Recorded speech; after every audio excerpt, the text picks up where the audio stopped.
Mitoetrany kosa ny hetsika izay tanterahan'ny solombavambahoaka voafita ao anatin'ny boriboritany fahadimy eto Antananarivo renivohitra dia ny solombavambahoaka Raolodinina io zany mahakasika indrindra ireo fampanantenana izay napetrany nitsidika ny fokontany nanosana ary ity solombavambahoaka ity ary nanambara fa hasipanamboarana ny lalakely izay mirefy 20 metatra sy ny totobato any amin'izany tanàna izany. Ny tanàna Antananarivo renivohitra ny fokontany ny fokon'olona ary ny solombavambahoaka no hiaraka mita izany asa goavana izany.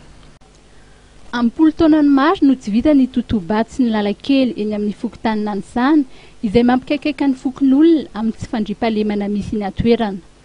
Mampananimponina ihany koa ny mety sy ny loza amin'ny faharatsian'ny totobato. Ho fanatanterahana ny fampanantenana ary ho fitsinjovana ireo mponina eny atoerana dia ny solombavambahoaka Raolodinina Neve no hiantoka ny lany rehetra ary ny tanàna Antananarivo no hiantoka ny teknisianina sy ny fanatanterahana ny asa ary ny enanivon'ny fokontany sy ny fokon'olona no anampy amin'ny fanatanterahana ny asa.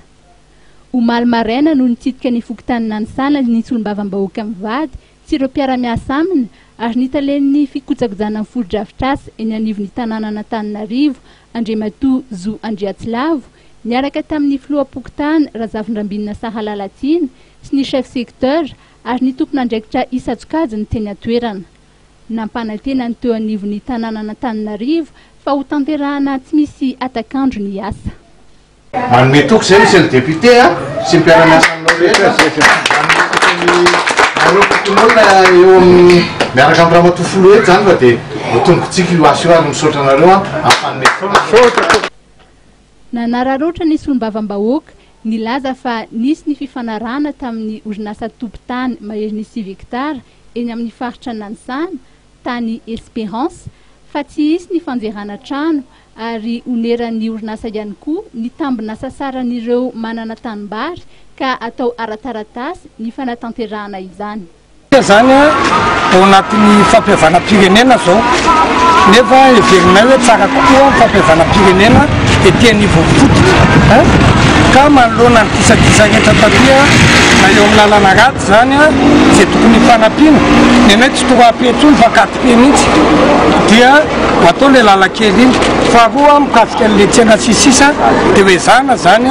ny atena ara-dalàna azy fa ny mahafinaritra aloha zany